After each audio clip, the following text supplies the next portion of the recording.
کوئی قبر میں ہے اور ہم جمع ہو رہے ہیں، کل ہم قبر میں ہوں گے اور ہمارے لیے کوئی اور جمع ہو رہا ہو۔ خیر کن ہے فلاں و غنیمت شمار عمر، زاں بیشتر کے بانگ برائت کے فلاں نہ مان۔ شیخ سعدی فرماتے ہیں اے فلاں بلائی کر لے، اچھائیاں کر لے، اس عمر کے ایک ایک لمحے کو غنیمت سمجھ لے، اس سے قبل کہ آواز آئے کہ فلاں نہیں رہا، تو اپنی زندگی کو پہلے ہی اعمال کا حسن دے لے۔ تو یہ وقت میرے اور آپ کے اوپر آنے والا ہے کہ ہمارے لیے بھی لوگ جمع ہو رہیں گے۔ ہم قبر میں اب تنہائیوں اور قبر کی پہنائیوں میں موجود ہوں گے اور لوگ ہمارے لیے جمع ہو رہے ہوں گے قبل اس سے کہ وہ وقت آئے، کوئی حجت باقی نہ رہے، مجھے اور آپ کو اپنے اعمال کی اصلاح کر لینی چاہیے۔ والوں کے ذریعے سے جو باقی زندہ بچ گئے ہیں ان پر احسان کیا۔ عرض کی گئی احسان کیسے؟ وہ تو دکھوں میں مبتلا ہیں، جن کا بھائی چلا گیا ان کا کلیجہ پھٹ رہا ہے، جن کا باپ چلا گیا ان کی دنیا اندھیر ہو گئی ہے، جن کی ماں چلی گئی ان کے سامنے روشنی کا کوئی حوالہ نہیں رہا ہے، جس کا بیٹا چلا گیا اس کی کمر ٹوٹ گئی، جس کا بھائی چلا گیا اس کے بازو ٹوٹ گئے، اور تم کہتے ہو اللہ نے مرنے والوں کے ذریعے سے جو باقی پسماندگان ہیں ان پر احسان کیا۔ یہ احسان کیسے ہے؟ امام غزالی فرماتے ہیں احسان اس معنی میں ہے کہ اللہ نے مرنے والے کی موت کو ان باقیوں کے لیے عبرت کا نشان بنایا ہے۔ اگر اس کی موت ان کے لیے عبرت بنا دی جاتی تو یہ کیا کرتا؟ تو اللہ تعالیٰ نے گویا ان کی موت سے اس کو ایک اور موقع سنبھلنے کا دیا ہے کہ وہ لوگوں کی، عزیزوں کی، رشتہ داروں کی موت کو دیکھ کر اپنی زندگی کی راہوں کو ٹھیک کر لیں۔ یہ جو مرنے والے ہیں یہ ہمارے لیے پیغام ہے موت کا، اور ہم ان سے دیکھ کر اپنی زندگی ٹھیک کر سکتے ہیں۔ حضرت یعقوب علیہ السلام جلیل القدر نبی گزرے ہیں، بنی اسرائیل کے مقتدا اور امام نبی۔ آپ نے حضرت اسرائیل سے وعدہ لیا ہوا تھا کہ میری روح قبض کرنے کے لیے اچانک نہیں آنا، بلکہ پہلے کو قاصد یا پیغام بھیج دینا تاکہ میں موت کی تیاری کر لوں۔ جو کہ اچانک موت سے حضور نے بھی پناہ مانگی، اللہم انی اعوذ بک من الموت الفجات، اے اللہ اچانک موت سے تیری پناہ چاہتا ہوں۔ تو حضرت اسرائیل علیہ السلام سے وعدہ لیا تھا حضرت یعقوب علیہ السلام نے کہ قبض روح کے لیے اچانک نہیں آنا، پہلے کو قاصد یا پیغام بھیج دینا۔ انہوں نے وعدہ کیا تھا، نبی تھے، ان سے وعدہ انہوں نے کر لیا۔ کافی مدت گزری تو حضرت اسرائیل آ گئے، پوچھا کدھر آئے ہو؟ کہا قبض روح کے لیے آیا ہوں۔ کہا تم نے تو وعدہ کیا تھا پہلے کو قاصد یا پیغام بھیجوں گا، تم نے نہ کوئی قاصد بھیجا اور پیغام بھیجا اور قبض روح کے لیے آ گئے۔ حضرت اسرائیل نے عرض کی حضور میں نے تو کئی قاصد بھیجے تھے، فرمایا میرے پاس تو ایک بھی نہیں آیا۔ کہا حضرت آپ کے سامنے کتنے لوگوں کی موت واقع ہوئی، یہ میرا قاصد نہیں تھا تو اور کیا تھا؟ آپ کی داڑھی میں سفید بال آ گئے، یہ میرا قاصد نہیں تھا تو اور کیا تھا؟ آپ کی آنکھوں میں سفیدی اتر آئی، یہ میرا قاصد نہیں تھا تو اور کیا تھا؟ آنکھوں میں سفیدی کا آ جانا، بالوں میں سفیدی کا آ جانا، کمر میں خم آ جانا، اٹھتے ہوئے جنازے، پھیلی ہوئی قبریں، یہ پیغام ہے، قاصد ہے موت کا۔ حضرت عمر فاروق رضی اللہ تعالیٰ عنہ ایک دن دربار میں بیٹھے ہوئے تھے، ایک شخص آیا اور آپ کو دیکھ کر کہنے لگا یا عمر لا تنسا موتک، عمر اپنی موت کو نہیں بھولنا۔ کب کپا کے رہ گئے، اس کو بلایا، شکریہ ادا کیا، کہا میاں کبھی روز آ جایا کرے نا تو تجھے مہینے کے بعد تنخواہ بھی دیا کروں گا۔ بڑے دربار میں وہ روزانہ آتا ہے۔ حضرت عمر فاروق کام میں لگے ہیں، وہ کہتا ہے یا عمر لا تنسا موتک، عمر اپنی موت کو نہیں بھولنا۔ مہینے کے بعد اس کو تنخواہ بھی دیتے ہیں۔ ایک دن وہ آیا، آپ نے اس کے ہاتھ میں اس کا مشاہرہ دیا، کہا آج کے بعد نہیں آنا۔ حضرت مجھ سے کوئی گستاخی ہوگی؟ فرمایا نہیں۔ تذکیر موت کی ضرورت نہیں رہی؟ فرمایا نہیں۔ کوئی اور بندہ رکھ لیا؟ فرمایا نہیں۔ تو کہا پھر حضور مجھے بتائیں نا مجھے کیوں چھٹی دی جا رہی ہے؟ حضرت عمر فاروق چھم چھم رونے لگے اور داڑھی پہ ہاتھ رکھا، ایک بال الگ کیا، وہ بال سفید ہو چکا تھا۔ کہا میاں پہلے تو یاد دلاتا تھا، اب تیرے آنے کی ضرورت نہیں رہی، یہ میرے گھر میں مجھے بتانے والا آ گیا اور یہی مجھے موت نہیں بھولنے دے گا۔ داڑھی میں سفید بال آ گیا، کہا میاں اب تیرے آنے کی ضرورت۔ کہ رومی کشمیر نے خوب کہا تھا ہڈیاں کمبن گوڈے کھڑکن تے اڑ گیا لک تیرا۔ اجے بھی بدیوں باز نہ آئیں جیو مرد دلیرا یا ایھا الانسان ما غرک بربک الکریم، اے انسان تجھے کریم رب کے دروازے سے کس نے دور ہٹا دیا؟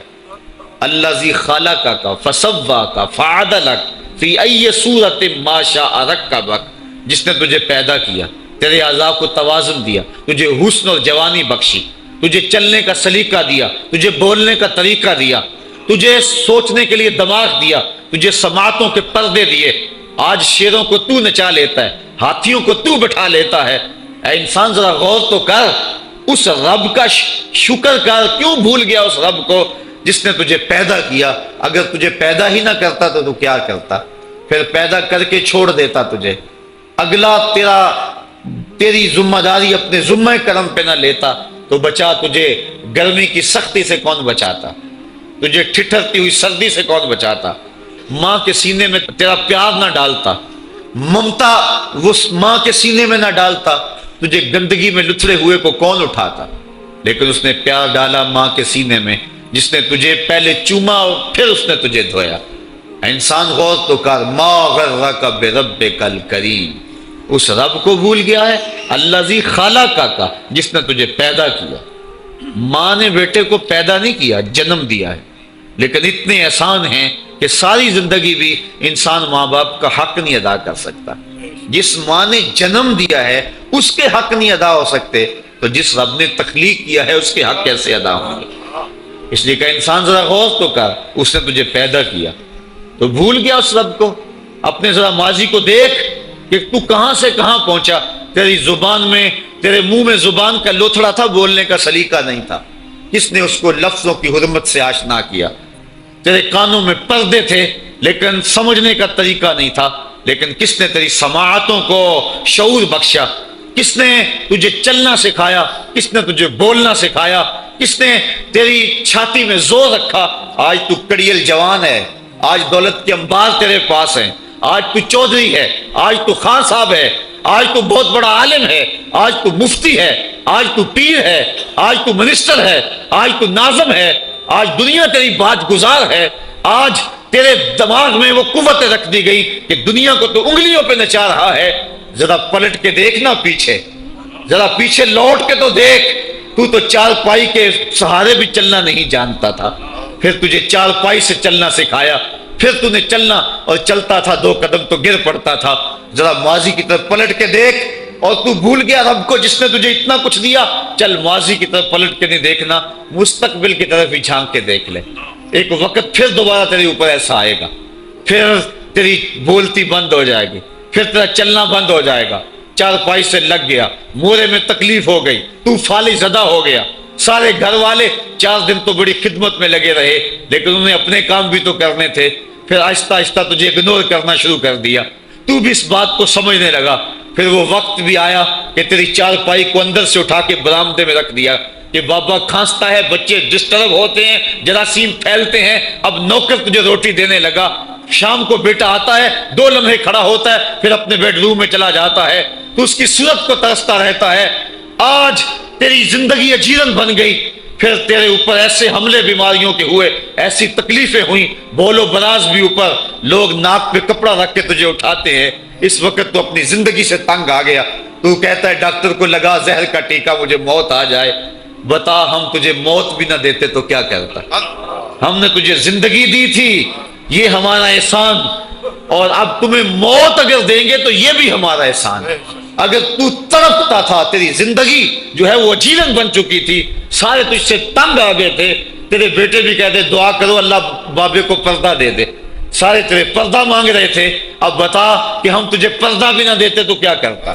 ثم اماتہ فاقبرہ، شکر کر ہم نے تجھے موت عطا کر دی، فاقبرہ، اور پھر اس کے بعد تجھے قبر دی۔ کتا بھی تو مرا تھا، گھسیٹ کے روڑی پہ ڈال دیا، بکری بھی تو مری تھی، گھسیٹ کے روڑی پہ ڈال دیا، تجھے بھی روڑی پہ ڈال دیا جاتا تو کیا تھا؟ لیکن کہا نا یہ میرا شاہکار ہے، پہلے سے غسل دو، بیری کے پتے بھی ڈال لینا، صفائی خوب ہو جائے، اس کو چٹے لباس کا کفن دو، اس کے سند سند پہ خوشبو ملو، اس کو سلگاؤ، خوشبوئیں سلگاؤ، اس کو خوبصورت چارپائی پہ ڈالو، اس کے اعضائے سجدہ پہ مشک ملو اور اس کی جو ہے وہ چارپائی کے دائیں بائیں پھول رکھو، اور اب سارا زمانہ تیرا منہ دیکھنے آ رہا ہے، ذرا سوچ تیرا منہ دکھانے کے قابل ہے؟ اور پھر کہا اب اس کو اٹھاؤ قبرستان میں لے چلو، زمانہ آ گیا، تو آج دولہا بنا ہوا ہے اور زمانہ تیری برات بنی ہوئی ہے۔ اور کہا کہ ایک آدمی نہ اٹھائیں، اس کا پروٹوکول ہے، اس کو 4 آدمی اٹھائیں، کندھا بھی بدلتے رہیں، کہا زیادہ تیز بھی نہ چلنا، میرے شاہکار کو کہیں جھٹکا نہ لگے۔ یا ایھا الانسان ما غرک بربک الکریم، ہم نے کہا اس کے لیے چھوٹا سا گھر بنا دو اور اس کے اندر پردے میں اس کو رکھ کے اوپر سے مٹی ڈال دو، اوپر پھول ڈال لو، اور پھر اتنی دیر تک کھڑے رہو جتنی دیر تک اونٹ کو ذبح کرتے ہیں، اس کی کھال ادھیڑتے ہیں، اس کا گوشت بناتے ہیں، پھر اس کو تقسیم کرتے ہیں، اور پھر آؤ تو دعائیں شروع کر دو، کبھی کل کی محفل سجا دو، کبھی 10ویں کی، کبھی چہلم کی۔ اے انسان، تیرے ساتھ جو کچھ ہوا لوگوں کی نظروں کے سامنے تجھے رسوا تو نہیں کیا میں نے؟ یا ایھا الانسان ما غرک بربک الکریم، ذرا پیچھے پلٹ کے دیکھ لے، نہیں تو آگے جھانک کے دیکھ لے، تجھے کبھی تو شرم آئے گی، تو کہاں بھٹک گیا، کہاں بہہ گیا۔ آ جا اس کریم رب کی طرف جو 70 ماؤں سے زیادہ پیار کرتا ہے۔ آنا تو نے ہے ہی، آج نہیں تو کل آئے گا، تو کل جو پھر کفن میں منہ چھپا چھپا کے آتا پھرے گا، آج کھلے منہ ہی آ جا۔ آج میری رحمتیں تیرا بڑھ بڑھ کے استقبال کر رہی ہیں۔ روبی بن حراش ایک بزرگ ہوئے اور تابعی ہیں۔ تابعی وہ ہوتا ہے جس نے صحابی کو دیکھا، ساری زندگی ان کے چہرے پہ مسکراہٹ نہیں آئی، وہ کہتے تھے کیا خبر میرا انجام کیا ہوگا۔ شیخ سعدی فرماتے ہیں جب تو دنیا پہ آیا تھا نا تو روتا تھا، یہ سارے ہنستے تھے۔ بچہ جب پیدا ہوتا ہے تو اور اس کا رونا اس کی زندگی کی دلیل ہے، جب تک بچہ چیختا نہیں سارے پریشان ہوتے ہیں، آواز نہیں آ رہی، پتہ نہیں زندہ ہے کہ جو ہے وہ گوشت کا لوتھڑا ہے۔ جب بچہ چیختا سارے خوش ہو جاتے ہیں، مبارکیں دیتے ہیں، مٹھائیاں بانٹتے ہیں، تو اس کا رونا اس کی زندگی پہ دلیل۔ شیخ سعدی فرماتے ہیں جب تو آیا تھا تو روتا تھا، یہ ہنستے تھے، ایسے زندگی گزار تو ہنستا ہوا جائے، یہ روتے رہ جائے، یہ نہ ہو کہ روتا آیا تھا روتا ہی جانا پڑے تجھے۔ روبی بن حراش ساری زندگی نہیں مسکرائے، فرماتے تھے کیا خبر میرا انجام کیا ہوگا۔ وقت بیتتا گیا، آخر میں فوت ہو گئے۔ ان کا بھائی ربیع بن حراش غسال کو بلا لایا کہ میرے بھائی کو غسل دو۔ غسال جب غسل دینے کے لیے داخل ہوا تو فوراً باہر پلٹ آیا۔ ربیع پوچھنے لگا کیا ہوا ہے؟ کہا یار تیرا بھائی بڑا عجیب ہے۔ کہا ہوا کیا ہے؟ کہا نحنو نغتسلہ وہو یتبسم، ہم اسے غسل دیتے ہیں وہ آگے سے مسکراتا ہے۔ کہا اس نے قسم کھائی تھی جب تک اپنا اچھا انجام نہیں دیکھوں گا نہیں مسکراؤں گا۔ اس کو امام ابو نعیم نے حلیہ میں لکھا، روز الانف کے اندر امام سہیلی نے لکھا، قاضی ایاز مالک اندلسی نے شفا میں لکھا، اور اسی کو امام جلال الدین سیوطی علیہ رحمہ نے جو ہے وہ الخصائص الکبریٰ میں لکھا۔ کہا یا تیرا بھائی بڑا عجیب ہے، ہم اسے غسل دیتے ہیں وہ آگے سے مسکراتا ہے۔ تو اس نے قسم کھائی تھی جب تک اچھا انجام نہیں دیکھوں گا نہیں مسکراؤں گا۔ آج اس نے اپنا اچھا انجام دیکھ لیا تبھی تو مسکرا رہا ہے۔ 12 لوگوں کے 2 گروہ بن گئے۔ ایک کہنے لگے کہ یار یہ ویسے گڑی ہوئی بات ہے، بھلا کوئی بندہ مرنے کے بعد بھی مسکرا سکتا ہے۔ ایک گروہ کہتا ہے یار بندہ بڑا اچھا تھا، ہو سکتا ہے کہ مرنے کے بعد مسکرایا ہو، زندگی تو اس نے دکھ سے گزاری لیکن بعد میں تو سکھ ملا ہوگا۔ اتنے میں انہیں غسل دے دیا گیا اور لوگ اکٹھے ہو کے ان کے گھر آ گئے، انہیں کفن دے کے پٹڑے پہ ڈال دیا گیا۔ ربیع بن حراش نے جب لوگ باتیں کر رہے تھے، کوئی کہہ رہا تھا صحیح ہے کوئی کہتا ہے غلط تھا، تو اس نے کفن سے ہاتھ باہر نکالا اور لوگوں کو کہا السلام علیکم۔ لوگوں نے کہا وعلیکم السلام، اتتکلم بعد الموت، عجیب بات ہے مرنے کے بعد باتیں کر رہے ہو۔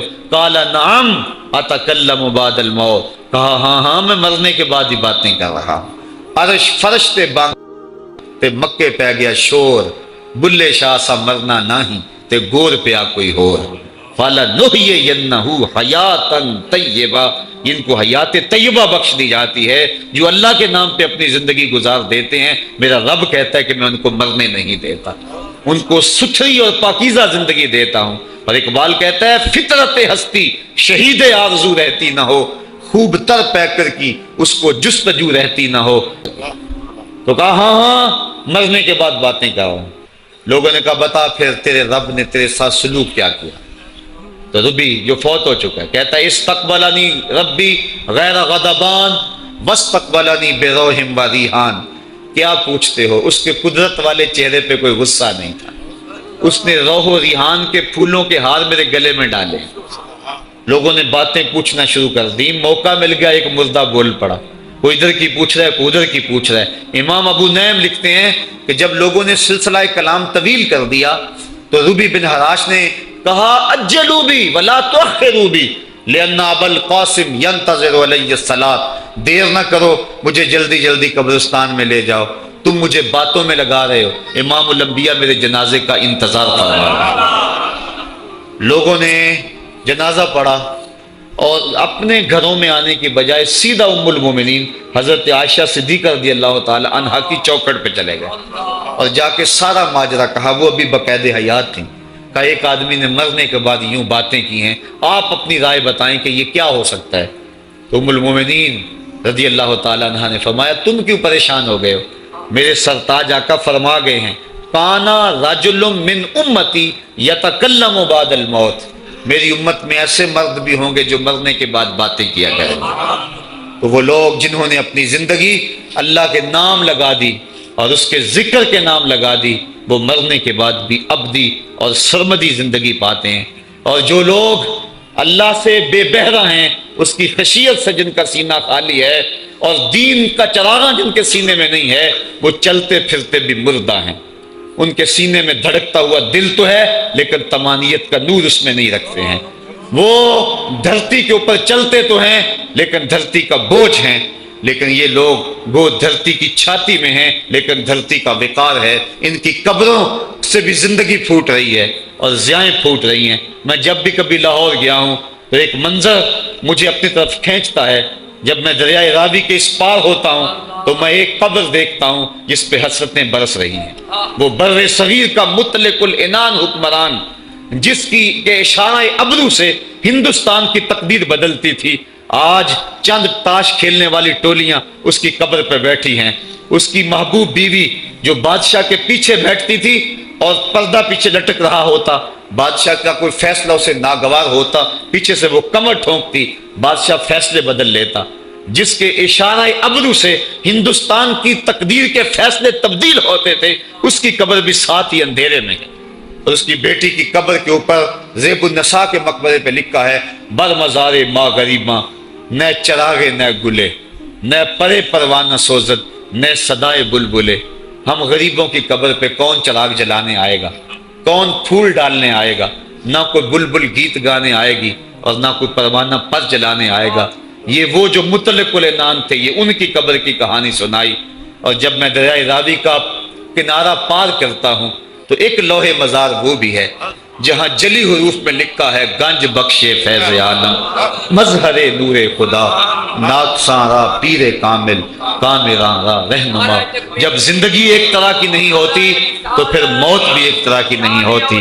جب دنیا پہ رہنے والے لوگ ایک طرح سے زندگی نہیں گزارتے تو ان کی برزخ بھی ایک طرح کی نہیں ہوتی. تو یہ ہیں وہ لوگ جن کی قبروں پہ آج بھی چراغاں ہیں, جن کے نام کا آج بھی تنتنا ہے. 1000 سال گزر گئے, ان کی نسبی اولاد تو کوئی نہیں ہے, انہوں نے شادی بھی نہیں کی تھی, لیکن اس کے باوجود دن کو چلے جاؤ, کڑکتی دوپہر کو چلے جاؤ, برستی بارش میں چلے جاؤ, لمبی رات کی تنہائی میں چلے جاؤ, موسم کی کسی بھی شدت میں چلے جاؤ, حکومتوں کے بدلتے ہوئے ماحول, مارشل لاؤ کی کیفیتیں, جس دور جس حالت میں مرضی جاؤ آپ کو وہاں میلہ نظر آئے گا, وہاں ہجوم عاشقہ نظر آئے گا. ارے میں گسارو سویرے سویرے خرابات کے گرد پھیرے بپھیرے, کبھی اس طرف بھی گزر کر تو دیکھو بڑی رونقیں ہیں فقیروں کے ڈیرے. تو وہ لوگ جنہوں نے اپنی زندگی اپنے مالک کے نام گزاری وہی زندہ ہیں, وہ سرمدی اور ابدی زندگی پائے ہوئے ہیں. صاحبو اب میرے اور آپ کے پاس سانسوں کا موقع موجود ہے, ورنہ یہ سانسیں تیزی کے ساتھ پگھل رہی ہیں. میں کل امام راضی کو پڑھ رہا تھا, وہ کہتے ہیں ایک بزرگ فرماتے ہیں مجھے سمجھ نہیں آ رہی تھی ان الانسان لفی خسر کی, کہ بے شک انسان گھاٹے میں ہے. تو میں سوچتا تھا کیسے گھاٹے میں ہے, تو کہا کہ مجھے سمجھ اس طرح آئی کہ میں بازار گیا, میں نے ایک شخص کو دیکھا جو پھٹے پہ برف رکھ کے بیچ رہا تھا اور آواز کیا لگا رہا تھا, ارحمو ارحمو. من یذوب راس مالہ، اور رحم کرو اس بندے پہ اگر تم نے تھوڑی بھی دیر لگا دی اور میرے سے سودا نہ خریدا تو میرا جو راس المال ہے میرا وہ بھی لٹ جائے گا، کیونکہ برف تو میری پگھلی جا رہی ہے، اور اگر تم نے خرید لی میری برف تو میرے پیسے کھڑے ہو جائیں گے، اور اگر تم نے میری برف خریدنے میں دیر کر دی تو جو میں نے پیسے لگائے ہیں میرے وہ بھی پورے نہیں ہوئیں گے۔ تو وہ کہہ رہا تھا ارحموا من یذوب راس مالہ، وہ کہتے مجھے ان الانسان لفی خسر کی سمجھ نہیں آ رہی تھی، اس کے اس جملے کو سن کے سمجھ آ گئی کہ انسان جلدی جلدی اپنی سانسوں کو گوا رہا ہے، اسے چاہیے کہ جلدی جلدی ان سانسوں سے کام لے لے، ورنہ یہ سانسوں کی برف پگھل جائے گی اور اس کی یہ پونجی بھی برباد ہو جائے گی۔ تو صاحبو، میں اور آپ لمحہ لمحہ موت کے قریب ہو رہے ہیں، لمحہ لمحہ موت کے قریب ہو گئے۔ آج میں دوپہر کو بیٹھا تھا تو وہ ایک شخص آ کے میاں صاحب کا شعر پڑھنے لگا، دیگر تے دن گیا محمد اوڑک نو ڈب جانا، تو میری نظر چلی گئی، میں نے کہا ابھی تو 10 بجے ہوں گے، تو میں نے کہا صبح کے 10 بھی بج گئے ہیں اور پھر 12 بھی بج جانے ہیں، پھر ظہر بھی ہوگی، پھر دیگر بھی ہوگی، اور اس کے بعد پھر شام بھی ہو جانی ہے۔